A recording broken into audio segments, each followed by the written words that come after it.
The smell of motor oil and metal shavings still clung to my uniform as I pulled into my driveway.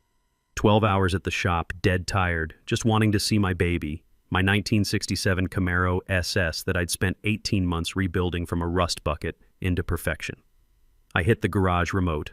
The door groaned open, revealing chrome that could blind you and paint so deep you could swim in it. That's when my world exploded. "Thief! Someone call 911, he stole my car!"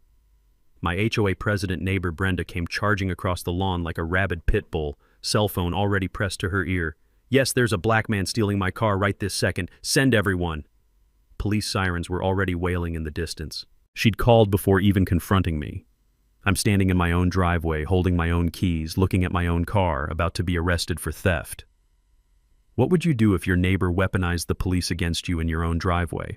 Drop a flag emoji. Where are you watching from? Let's see how far this insanity travels. My name's Marcus, and I'm a third-generation mechanic. My grandfather taught my father taught me, and we've been keeping cars running in this town for 60 years. When my divorce finalized last spring, thanks to my ex-wife's sudden discovery that grease under fingernails isn't sexy, I used what little I had left to buy a modest house in Willowbrook Estates. Middle-class HOA community where the lawns are perfect, the mailboxes match, and everyone minds their own damn business. Or so the real estate agent promised. The Camaro wasn't some midlife crisis purchase. I found her at an estate sale 18 months ago, a rusted-out corpse that most people would have hauled to the scrapyard for $30. But underneath all that decay, I saw pure American muscle waiting to breathe again. $3,200 later, she was mine. Every weekend for a year and a half became my personal resurrection project. New 350 small block, rebuilt turbo 400 transmission, complete suspension overhaul. The paint job alone took 4 months of sanding, priming, and wet sanding until the Hugger orange finish could blind low-flying aircraft. I documented every bolt, every gasket, every drop of sweat with photos for insurance purposes.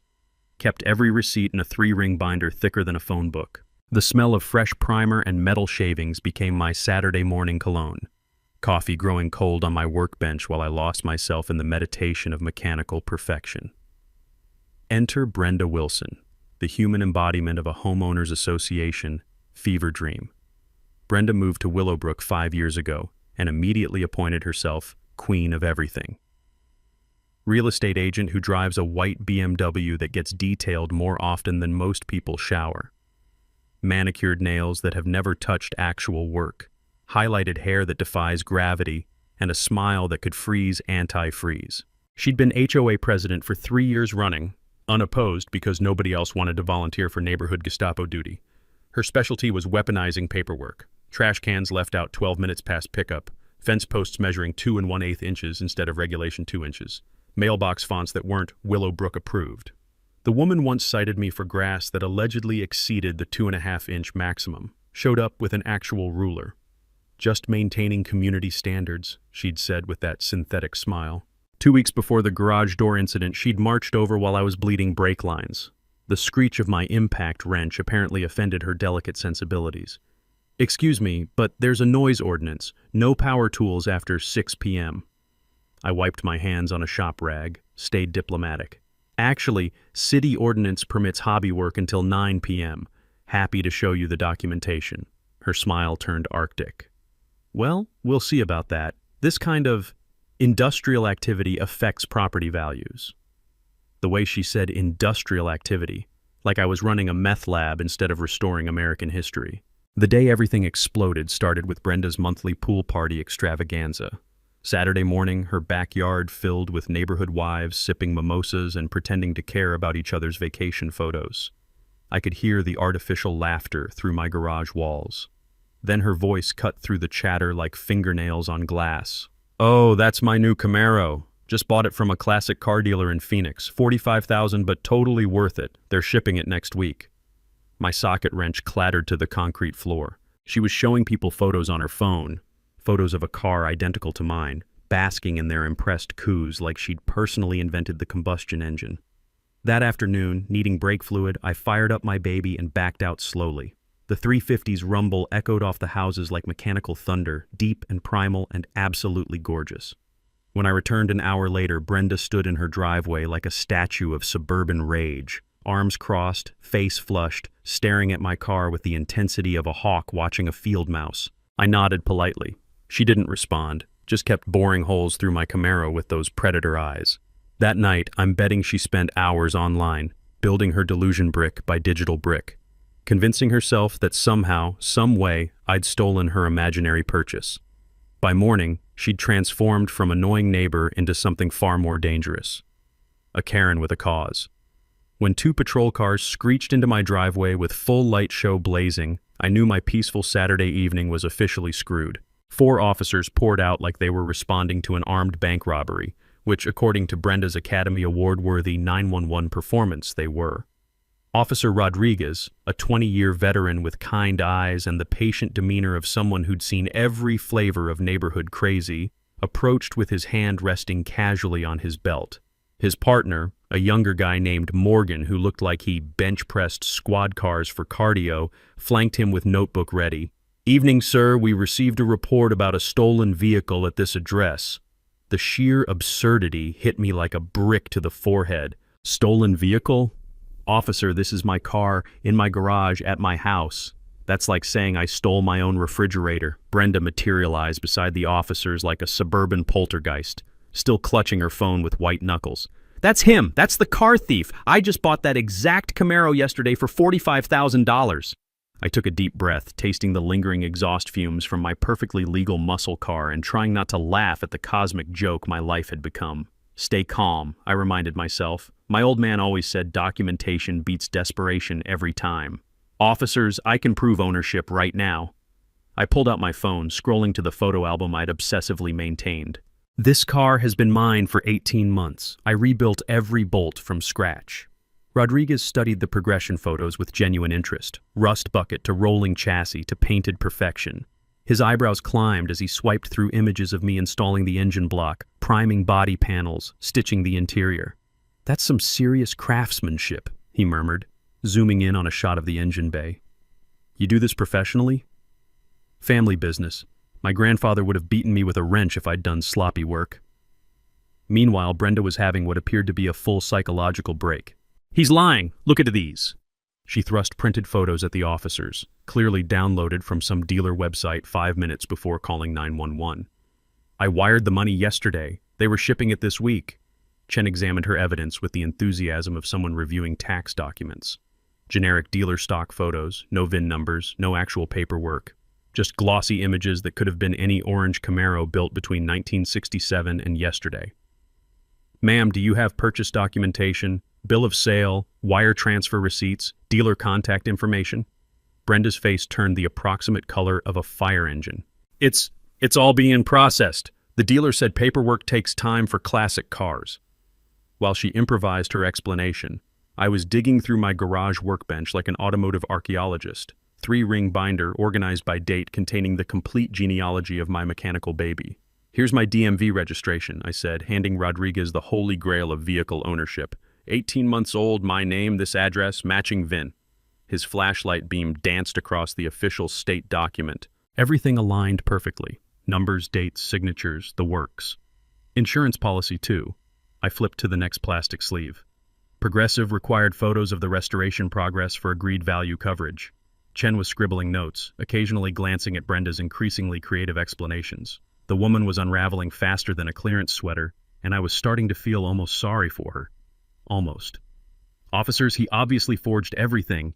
He's probably running some sophisticated identity theft operation." That accusation was my cue to deploy the nuclear option. From the very back of my binder, I extracted a piece of yellow legal paper, edges soft from handling and memory. Written in the shaky cursive of a 93-year-old widow, 1967 Chevrolet Camaro, condition as is, extensive rust damage throughout, $3,200 cash. Buyer assumes all responsibility. Below that, a signature that belonged in a museum. Eleanor Hutchinson, estate sale, followed by a phone number and date from 18 months ago.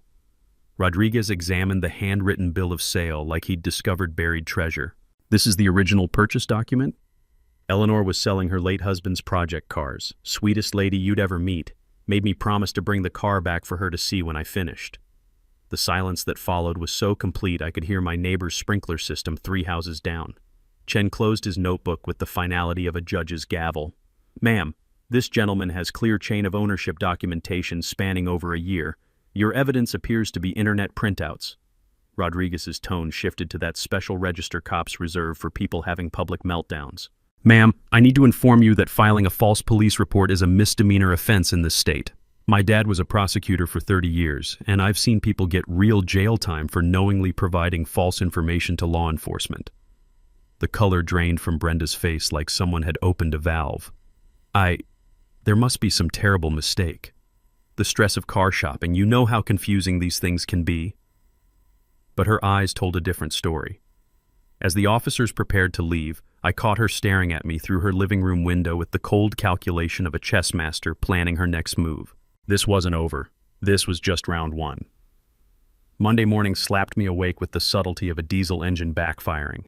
I'm stumbling to my mailbox in yesterday's work clothes, coffee mug steaming in the crisp air, when I spot the official HOA violation notice tucked inside like a venomous snake.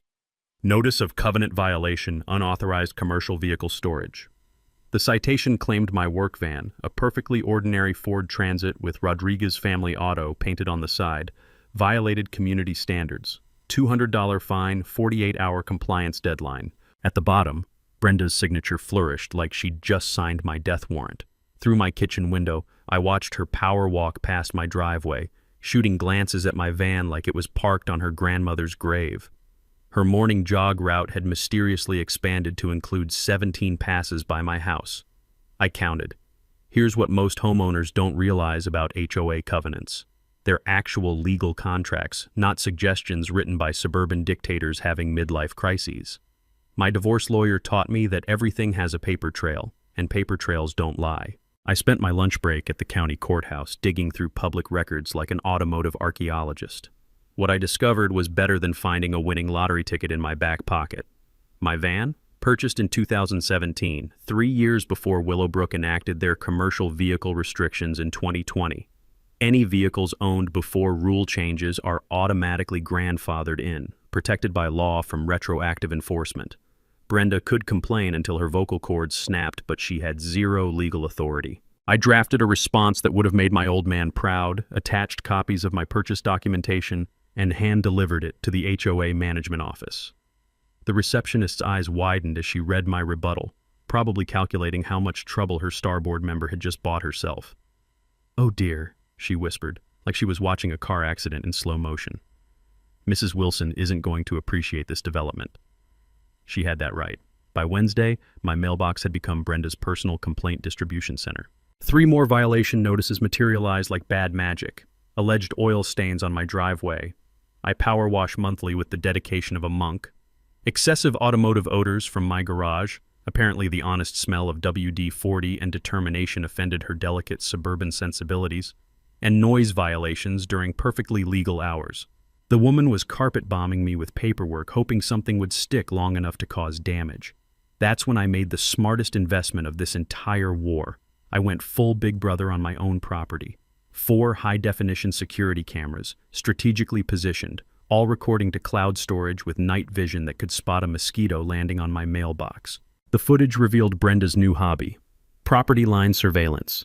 Every morning she'd patrol our shared fence with her iPhone, taking photos, measuring distances with a collapsible yardstick that probably cost more than my monthly grocery budget. The woman had turned neighbor watching into an Olympic sport. Thursday evening brought the nuclear option, an emergency board meeting to address my ongoing violations.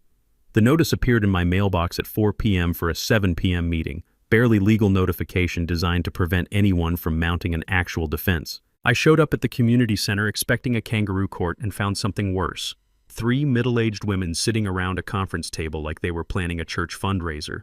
Brenda, her nervous Lieutenant Clara, who apologized for breathing too loudly, and Janet, whose primary qualification appeared to be nodding enthusiastically at everything Brenda said. "Where's the rest of the board?" I asked, claiming a chair across from this improvised tribunal. Brenda's smile could have preserved meat for winter. "This is quite sufficient for tonight's business. We're implementing an emergency ban on all automotive repair activities, effective immediately. Past violations carry a $500 fine." I pulled out my phone and opened the HOA bylaws I'd memorized that afternoon. Knowledge is power, but applied knowledge is a tactical nuclear weapon. Fascinating theory, but Section 4.3 requires 7 days advance notice for voting matters. I scrolled through the document like I was reading a restaurant menu. And Section 4.7 mandates a quorum of 5 board members for official votes. I looked around the pathetically empty room. I count 3 people, which gives this meeting all the legal authority of a neighborhood book club. Clara's face turned the color of overcooked shrimp. Well, this is just preliminary discussion. And Section 2.9 states that invalid meetings create personal liability for individual board members. I'd done my homework, thanks to 3 hours of legal research and a pot of very strong coffee. Brenda's composure shattered like safety glass. You think you're so smart, don't you? Coming into our neighborhood with your people and your activities? The venom in her voice could have stripped paint. But my old man taught me something valuable about dealing with bullies. Stay calm, stick to facts, let crazy people hang themselves with their own rope. I think I'm a homeowner who reads contracts before signing them, I replied. Novel concept, I know. That's when neighbor Tom appeared in my driveway later, apologetic and slightly embarrassed. Most of us think she's completely lost it, he confided. Want to grab coffee tomorrow? I think it's time we talked. Friday morning brought an unexpected doorbell symphony at 7:15 a.m. Dave Martinez from City Code Enforcement stood on my porch, clipboard in hand, and the 1,000-yard stare of someone who'd spent too many years mediating neighbor wars. Sorry to bother you this early, Mr. Rodriguez.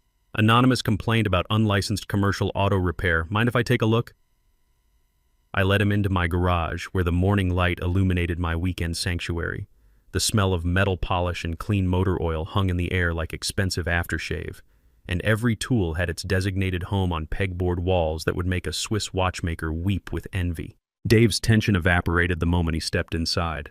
Jesus, this is cleaner than the shop where I get my truck serviced. He ran his finger along my workbench, coming up spotless.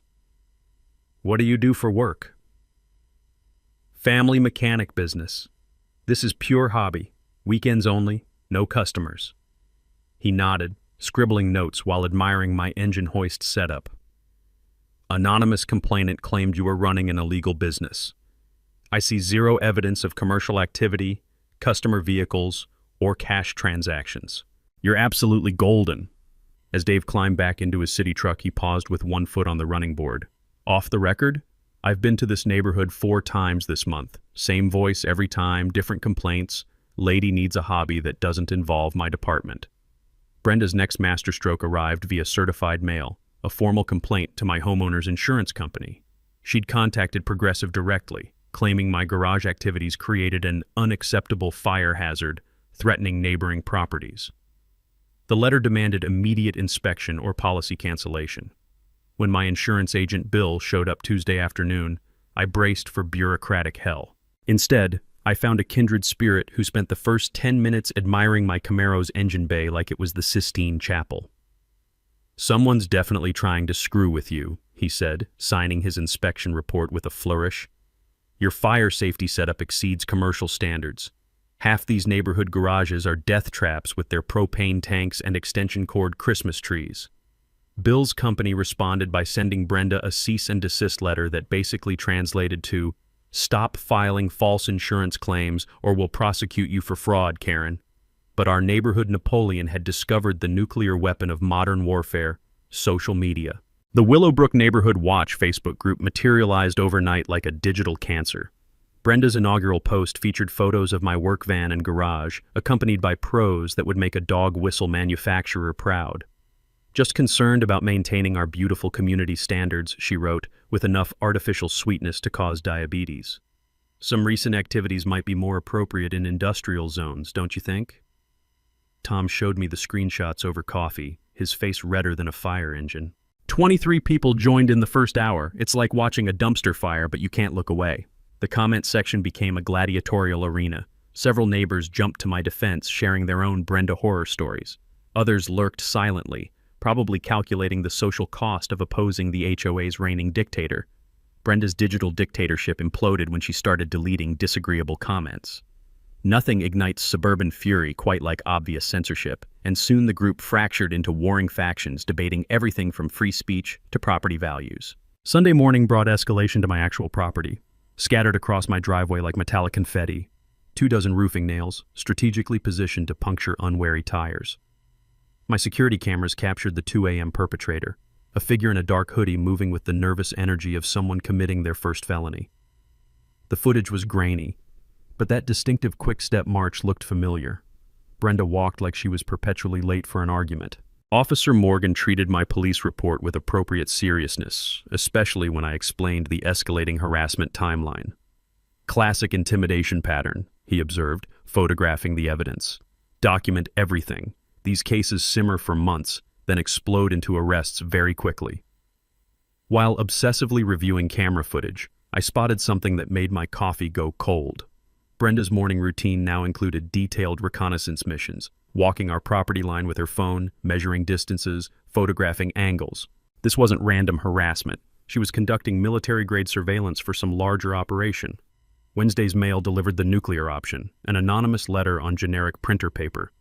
Your kind doesn't belong here. Leave voluntarily or face escalating consequences.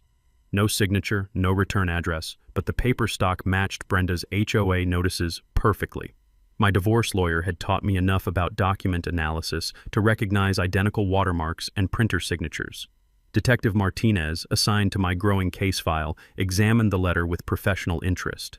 Anonymous threatening correspondence qualifies for hate crime prosecution under both state and federal statutes, she explained. We're building a substantial criminal case against your neighbor.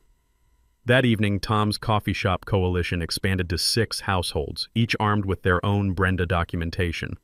Mike the lawyer had been fined for unauthorized mailbox fonts. Sarah the accountant got cited for planting flowers without architectural committee approval. Time for coordinated resistance, Tom declared, stirring sugar with revolutionary fervor.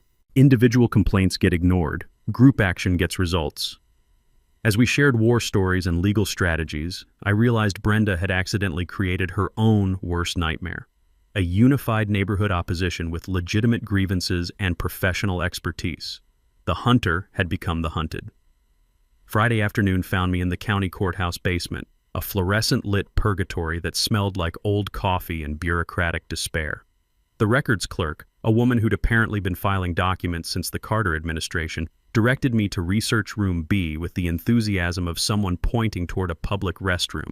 HOA financial records are in the corporate filings, she wheezed, sliding a dusty box across the counter. Good luck making sense of that mess. 3 hours later, surrounded by paper stacks that looked like a tornado had hit an accounting firm, I discovered why Brenda guarded these documents like nuclear launch codes. Willowbrook's HOA financial statements read like a masterclass in creative embezzlement. $15,000 paid to B&B Property Solutions for undefined consulting services. $8,500 to Brenda's Best Gardens for landscaping that had never materialized. $12,000 to Wilson and Associates for legal services that coincidentally began exactly when Brenda's divorce proceedings started. The beautiful part? All 3 companies shared the same business address, 1247 Maple Lane, Brenda's house. A quick dive into the state business registry confirmed what my gut already knew. B&B Property Solutions, sole proprietor Brenda Wilson, established 6 months after her divorce filing. Brenda's Best Gardens officially dissolved last year after completing 0 actual projects. Wilson and Associates, her ex-husband's law firm, which explained her sudden need for untraceable income. Our elected HOA president had been systematically looting the neighborhood fund like a suburban Pablo Escobar, funneling approximately $78,000 into her personal legal defense fund over 2 years. But the discovery that made my hands shake wasn't the theft itself, it was the hunting pattern hidden beneath. Cross-referencing complaint dates with recent real estate sales, I uncovered Brenda's true business model. She'd systematically target homeowners with escalating harassment until they sold below market value, then use her real estate license to facilitate quick sales to investor contacts. Double commission plus kickbacks from grateful buyers picking up distressed properties. 3 families had fled Willowbrook in the past year after surviving Brenda's special attention. The Hendersons sold $40,000 under appraisal after months of citations about their son's basketball hoop creating excessive noise. The Patels surrendered and moved after weekly violations for culturally inappropriate cooking odors that allegedly violated community standards. My case fit her playbook perfectly. Single homeowner, no family support network, prime property worth $380,000. Perfect target for forced sale manipulation. The nuclear revelation was buried in a stack of foreclosure notices, and when I found it, I actually laughed out loud in that tomb-quiet research room. Brenda's own house was in default. $23,000 in unpaid HOA dues to her own association, back taxes, attorney fees, credit card debt, the works. Her foreclosure hearing was scheduled for exactly 4 weeks from today. The irony was so perfect, it belonged in a country song. Our HOA president, the woman who terrorized neighbors over minor rule violations, hadn't paid her own dues in over a year. Everything clicked into focus like adjusting a camera lens. The escalating desperation, the increasingly unhinged harassment, the willingness to file false police reports. Brenda wasn't just a power-hungry Karen. She was a cornered animal facing financial obliteration, and I represented her last chance at a major commission before the bank seized everything. The Camaro incident had given her the perfect excuse to accelerate her timeline. I photocopied everything, my hands trembling slightly as the machine hummed through page after page of evidence. $17 for the privilege of documenting my neighbor's criminal enterprise, the best money I'd ever spent. Walking back to my truck in the courthouse parking lot, I called Tom with news that would reshape our entire strategy. "You sitting down? Because what I just found changes everything." The war was about to shift from survival to offense, and Brenda had no idea the trap was closing around her. Saturday morning transformed Tom's garage into mission control for Operation Takedown Karen. The air smelled like coffee, motor oil, and the sweet scent of impending justice as our motley crew of suburban rebels gathered around a folding table that had seen better decades. Tom had assembled what I could only describe as the Avengers of neighborhood warfare. Sarah Morgan, a forensic accountant who could spot embezzlement like a bloodhound tracking bacon. Mike Patterson, a semi-retired corporate lawyer whose idea of fun was destroying people in depositions. Linda Martinez, a high school teacher with organizational skills that would make NASA jealous. And Carlos Mendez, a contractor who knew every building code loophole in the Tri-County area. "Jesus Christ on a cracker," Sarah muttered, spreading Brenda's financial records across the table like a CSI investigator examining murder evidence. "This woman's embezzlement technique has all the subtlety of a brick through a window." Mike pushed his reading glasses up his nose, scanning documents with the predatory focus of a shark-smelling blood. 78,000 in fraudulent transactions, paper trail cleaner than my grandmother's kitchen, documented harassment pattern. Prosecutors dream about cases this easy. Linda was already creating her signature color-coded timeline on poster board, mapping harassment campaigns against real estate sales with the precision of someone who'd spent 20 years making teenagers understand algebra. "Look at this beautiful pattern. Target vulnerable families, escalate violations for months, then mysteriously produce investor buyers when they break." Carlos leaned back in his folding chair, letting out a whistle that could summon dogs from 3 blocks away. "And she's using HOA money to pay divorce lawyers?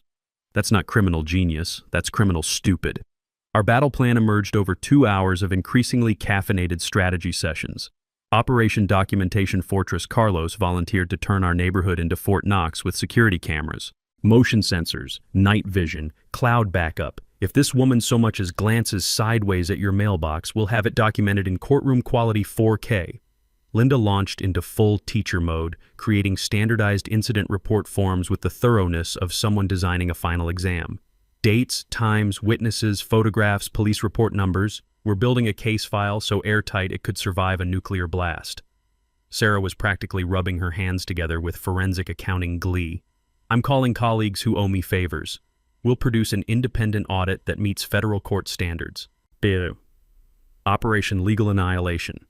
Mike explained HOA corporate governance like he was describing his favorite hobby, which it apparently was. "Board members have fiduciary duties under state law. Every fraudulent transaction creates personal liability. She's not just stealing, she's destroying her own legal protection." The annual board elections were perfectly timed for maximum damage. Tom, Sarah, and Mike would run for the 3 open positions, flipping control from Brenda's rubber stamp committee to our Justice Coalition. "Criminal complaint gets filed Tuesday," Mike continued, organizing police reports with the satisfaction of someone solving a crossword puzzle. embezzlement, harassment, false police reports. She's looking at a felony buffet. Operation Public Humiliation. Linda's teaching background made her our propaganda minister. Door-to-door information campaign, professional flyers explaining the theft, coordinated social media exposure. We make Brenda's crimes everybody's dinner table conversation. The financial impact was neighborhood destroying. 78,000 stolen from 40 households meant every family had been systematically overcharged nearly $2,000. When soccer moms discover their HOA president has been picking their pockets, suburban revolutions happen fast. Carlos suggested the media angle that would make this story journalist catnip. HOA president steals money while racially harassing neighbors? Channel 7 would interrupt regular programming for this goldmine. Our psychological warfare strategy was elegantly simple. Let Brenda think she was winning while we constructed a legal cage around her. I'd maintain normal routines, appear oblivious to her schemes, and allow her desperation to generate more prosecutable evidence. Classic rope-a-dope, Mike explained with the satisfaction of someone who'd spent decades destroying opponents in courtrooms. Let her exhaust herself throwing wild punches while we document every missed swing. The timeline convergence was poetry. Brenda's foreclosure hearing in 3 weeks, audit results in 2 weeks, board elections in 4 weeks, multiple disasters arriving simultaneously like a perfectly choreographed demolition. Sarah had already contacted Channel 7's investigative pit bull, Janet Mills, a reporter who'd built her Emmy collection exposing suburban corruption. HOA fraud stories generate massive ratings. She's practically drooling to cover this train wreck. Mike discovered the final nail for Brenda's professional coffin. Her real estate license renewal in 6 weeks required criminal background disclosure. Fraud convictions meant automatic permanent revocation. Complete career obliteration, he said with the warm satisfaction of someone describing a perfect sunset. Financial ruin plus professional destruction equals total annihilation. As our suburban war council dispersed, Tom grabbed my shoulder with genuine respect. 2 months ago, you were the quiet mechanic who minded his own business. Now you're commanding a neighborhood revolution. I surveyed our evidence walls, battle plans, and coalition schedules. The transformation from isolated target to resistance leader felt surreal, like discovering you could fly. Sometimes bullies pick the wrong victim, I replied. Brenda's about to learn that lesson the hard way. The trap was baited, loaded, and perfectly positioned. Now we just waited for our cornered predator to trigger her own destruction. Monday morning brought the sweet sound of panic in the form of Brenda's voice echoing across the neighborhood like a fire alarm having a nervous breakdown. She was pacing her driveway at 7 a.m., phone pressed to her ear, gesticulating wildly at anyone unfortunate enough to make eye contact. I need an emergency board meeting. Tonight. Something's happening and I need legal protection. Through my kitchen window, I watched her attempt to rally her rapidly shrinking support base. Clara shuffled over reluctantly, looking like she'd rather be getting a root canal. Janet followed a few minutes later, but even from a distance I could see the doubt creeping into their body language. The emergency assessment notice appeared in every mailbox by noon.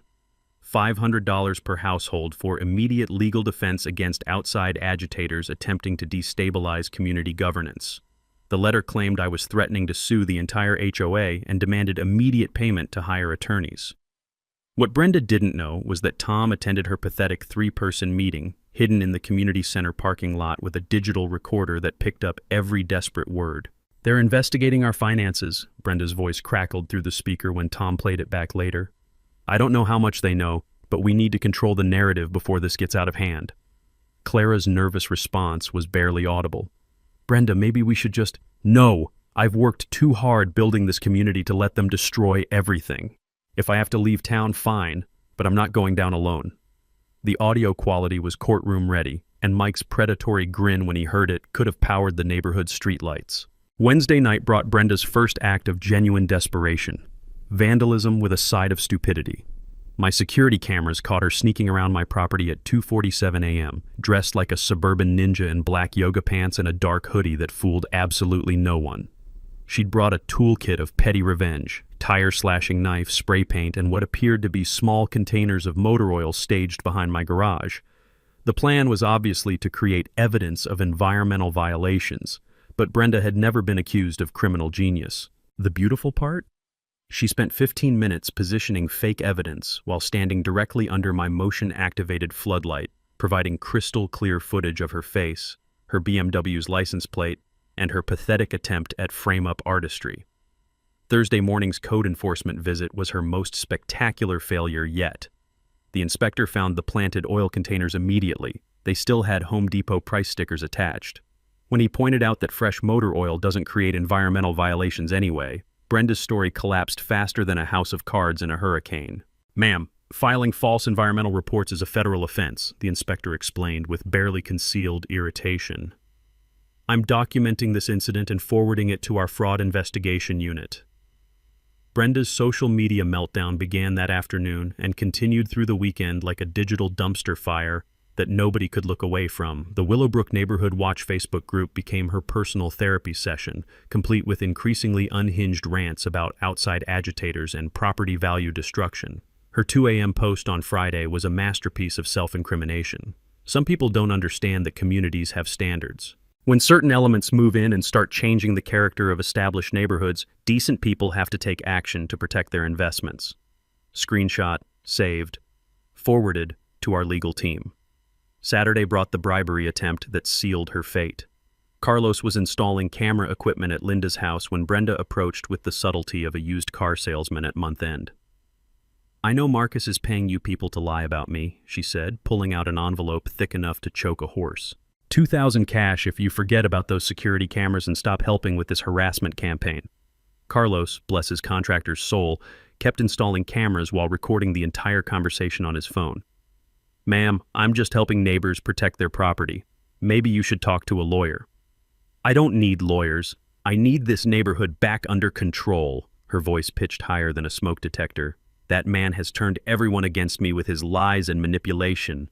The desperation was so thick you could spread it on toast. Brenda was unraveling in real time, and every frantic move was creating more evidence for our growing prosecution file. Sunday evening brought the nuclear option, another false police report claiming I'd threatened her with a weapon during a driveway confrontation that never happened. The responding officers found me in my garage, covered in grease, working on a neighbor's transmission with 3 witnesses present. Officer Morgan's patience had officially evaporated. "Ma'am, this is your 4th false report in 2 weeks. You're looking at charges."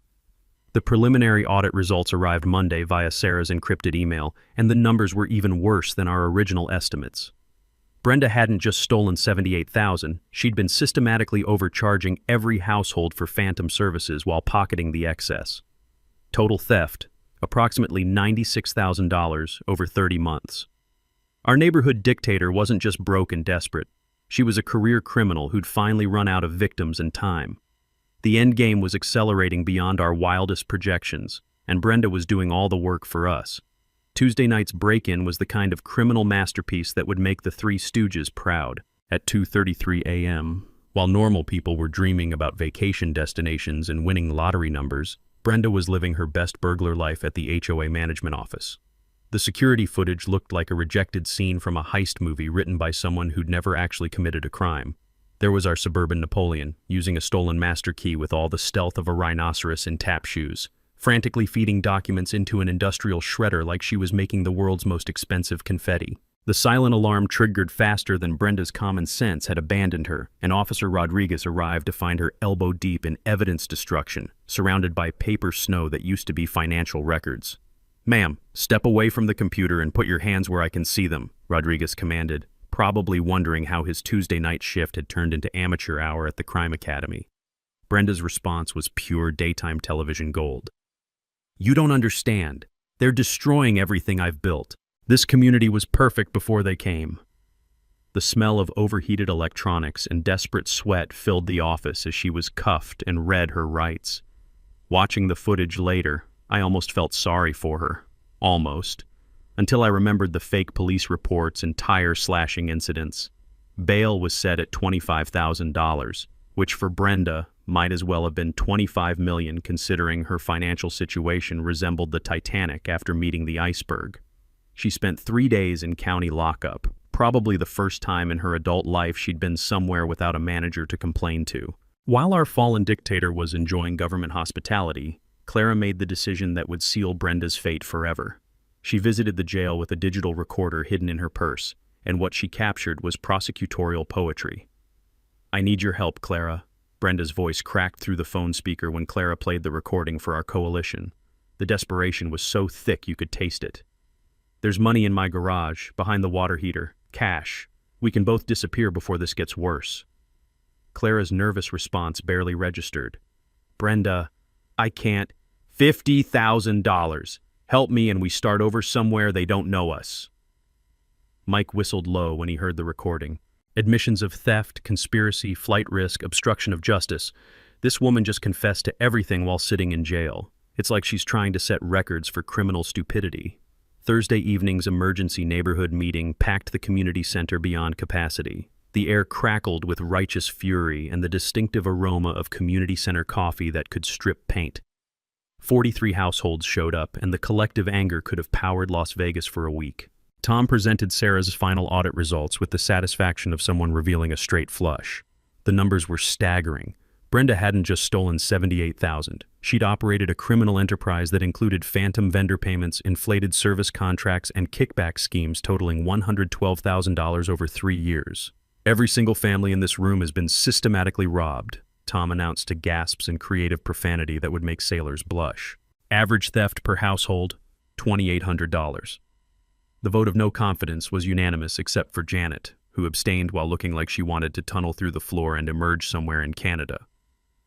33 households demanded Brenda's immediate removal, criminal prosecution, and full restitution with interest. Friday morning brought the media circus Brenda had always craved, just not in the starring role she'd imagined. Channel 7's news van arrived at dawn, followed by crews from competing stations who'd caught wind of the suburban scandal goldmine. Investigative reporter Janet Mills interviewed neighbors with the enthusiasm of someone who'd stumbled onto Emmy material. The evening news led with HOA president arrested in massive embezzlement scheme, complete with Brenda's mugshot and security footage of her document-shredding performance art. My interview required every ounce of diplomatic training my divorce had provided.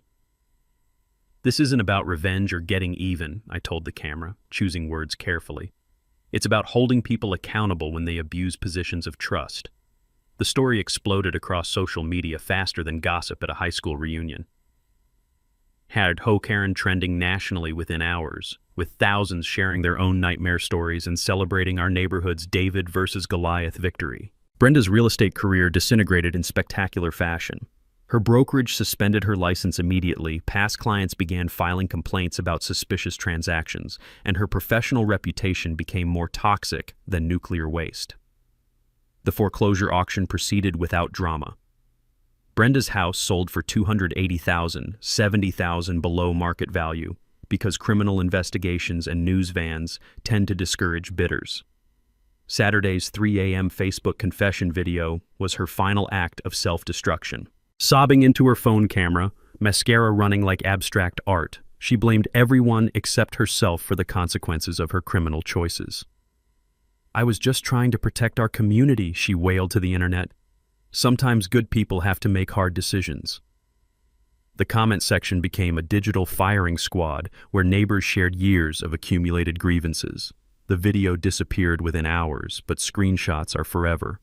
Our suburban tyrant's reign of terror was officially over. The sentencing hearing on a crisp Thursday morning felt like the season finale of the world's most satisfying reality show. The courthouse parking lot resembled a neighborhood reunion, with 40-plus residents carpooling like we were heading to the world's most important sporting event.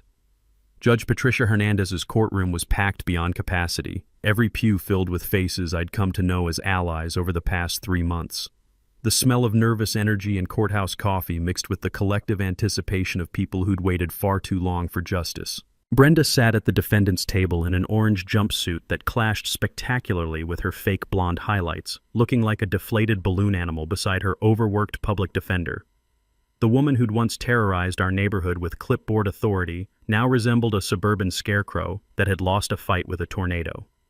Channel 7's cameras were positioned for maximum drama, and Janet Mills had scored front-row seats for what she'd already called the most satisfying HOA story of the decade.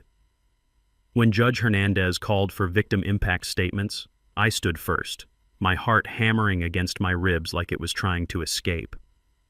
3 months ago, I'd been a quiet mechanic who kept to himself.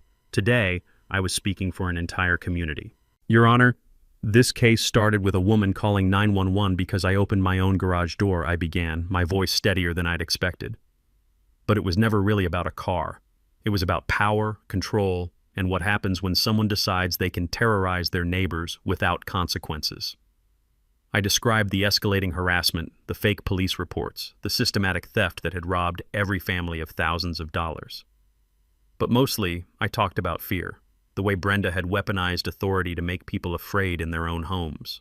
She didn't just steal our money, I continued, making eye contact with Brenda, who refused to look back. She stole our peace of mind, our sense of community, our belief that neighbors look out for each other instead of preying on each other. Tom spoke next, his postal worker's voice carrying the authority of someone who'd seen human nature at its worst and best. Sarah presented the financial evidence with forensic precision. Linda described the educational impact of watching their community stand up to corruption. When it was Brenda's turn, her attorney launched into a performance worthy of community theater. Mental health struggles, divorce trauma, financial pressure, every excuse except personal responsibility for criminal behavior. My client deeply regrets her actions, the public defender pleaded. She's willing to make full restitution and undergo counseling. Brenda finally stood to address the court, and what came out was pure, undiluted audacity wrapped in crocodile tears. "I never meant to hurt anyone," she sobbed, dabbing her eyes with tissues that had seen more action than a NASCAR pit crew. "This community meant everything to me. I was just trying to maintain standards, protect property values. Sometimes people don't understand that leadership requires difficult decisions." The courtroom's collective eye roll was practically audible. Even her own attorney looked like he wanted to crawl under the defense table. Judge Hernandez had clearly heard enough bullshit for one lifetime. "Ms. Wilson, in 30 years on this bench, I've rarely encountered such a systematic abuse of fiduciary responsibility combined with racial harassment and criminal intimidation." She paused, studying Brenda with the expression of someone examining an interesting but repulsive insect specimen. "You held a position of trust and used it to steal from the very people who elected you. You targeted a minority homeowner with false police reports that could have resulted in tragedy. You destroyed evidence, attempted to flee jurisdiction, and even now refuse to accept responsibility for your crimes." The judge's voice carried the weight of absolute authority. "This court sentences you to 4 years in state prison, full restitution of $112,000 plus court costs, and 5 years supervised probation following release." The gavel came down like thunder, and the courtroom erupted in applause that Judge Hernandez didn't even try to quiet. 40 households getting justice sounds different than regular applause. It's deeper, more satisfying, like the sound of the universe correcting itself. As Brenda was led away in shackles, she finally looked back at our section of the courtroom. The expression on her face wasn't remorse or apology. It was pure, concentrated hatred for people who'd dared to hold her accountable. Outside on the courthouse steps, with cameras rolling and neighbors celebrating, a reporter thrust a microphone in my direction. "Mr. Rodriguez, what would you tell other homeowners dealing with HOA abuse?" I thought about everything we'd been through, the fear, the documentation, the coalition building, the months of preparation that led to this moment. "Document everything, build community, truth wins," I said, feeling the weight of 3 months' worth of struggle and triumph in those 6 words. The quote would go viral within hours, becoming a rallying cry for HOA reform movements nationwide. But standing there in the sunshine, surrounded by neighbors who'd become family through shared struggle, I realized something profound. We hadn't just defeated a bully. We'd discovered what a real community could accomplish when good people decided to fight back together. The American dream wasn't just about individual success, it was about neighbors protecting neighbors, justice serving everyone equally, and ordinary people becoming extraordinary when circumstances demanded it. 6 months after Brenda's sentencing, Willowbrook Estates had transformed from a suburban police state into something resembling an actual community. The smell of Saturday morning barbecues and the sound of kids playing in yards without fear had replaced the tension that used to hang over our neighborhood like smog. Our new HOA board, Tom as president, Sarah as treasurer, Mike handling legal affairs, implemented radical concepts like transparency and common sense. Monthly financial reports were posted online, board meetings were actually announced in advance, and violation notices required photographic evidence and reasonable timelines. The community garden project that Brenda would have cited into oblivion was now flourishing in the former restricted use area behind the clubhouse. Linda coordinated the planting schedule with the efficiency of someone organizing a military operation, and watching neighbors who'd barely spoken before sharing tomato seedlings was better than any therapy.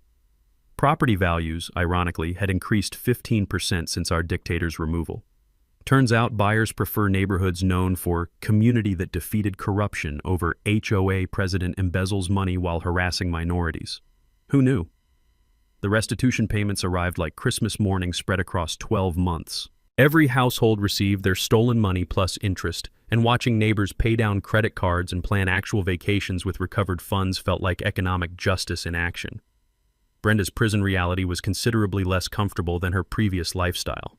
According to Clara, who'd maintained contact through guilt and morbid curiosity, our former neighborhood Napoleon was working in the prison laundry for 60 cents an hour while sharing a cell with someone who'd committed actual armed robbery. The documentary film students from State University had turned our story into Garage Door Justice, an American Story, which won the regional film festival and got picked up for national distribution. I donated my appearance fees to establish the Willowbrook Automotive Education Scholarship, funded by Brenda's ongoing restitution payments, which felt like poetic justice with a mechanical twist. 3 teenagers had already received scholarships to attend technical college for automotive programs. Watching Diego Martinez, Linda's nephew, graduate from community college with an associate degree in automotive technology was better than any car show trophy I'd ever won. My personal life had evolved in directions I'd never expected. Sarah and I had been dating slowly and carefully for 4 months, bonding over shared experiences of standing up to bullies and discovering that forensic accountants and mechanics had more in common than either profession might expect. The Camaro that started this entire saga was now famous in classic car circles, featured in magazines as the car that defeated an HOA Karen. I'd received offers to sell, but some things aren't for sale, especially vehicles that accidentally became symbols of standing up to institutional racism and suburban tyranny. Every Sunday I still drove to car shows, but now I brought neighbors' kids who were interested in learning about engines, restoration, and the satisfaction of fixing things with your own hands. Teaching Carlos Jr. how to adjust valve clearances while his father watched with pride was worth more than any commission Brenda could have stolen. The legal precedent our case established was being cited in HOA fraud prosecutions across 3 states. Mike had been invited to speak at legal conferences about fiduciary duty violations, and our documentation methods were being taught in community organizing workshops nationwide. State legislature passed the Willowbrook Act, requiring annual financial audits for all HOAs with budgets over $50,000. The bill signing ceremony included photos with the governor, but the real victory was knowing that other neighborhoods wouldn't have to go through what we'd survived. Last month's email from a viewer in Phoenix, another veteran being harassed by his HOA president, reminded me that our story had inspired people facing similar battles across the country. I'd started consulting with other communities pro bono, sharing documentation strategies and coalition-building techniques that had worked for us. The neighborhood block parties were now monthly traditions, with everyone contributing dishes and stories and the kind of genuine friendship that Brenda's rule had made impossible. Watching kids from different families playing together while adults shared grilling tips and home repair advice felt like discovering what suburbs were supposed to be. As I write this, I can hear Tom's lawnmower and smell Linda's weekend baking project drifting through my garage windows. The sounds of a healthy community, productive activity, voluntary cooperation, people choosing to help each other instead of tear each other down. Share your HOA nightmare stories in the comments below. Your documentation and persistence might inspire someone else to fight back against their neighborhood tyrant. And don't forget to subscribe for more stories proving that justice still works when ordinary people refuse to accept extraordinary bullshit. Next week, Karen tries to steal military veteran service dog, learns about federal crimes the hard way. From all of us here at HOA Stories, thanks so much for watching today's HOA Karen Meltdown. If you enjoyed seeing neighbors stand their ground and karma catch up, smash that like button, leave a comment with your thoughts, and subscribe so you won't miss the next HOA drama we bring you.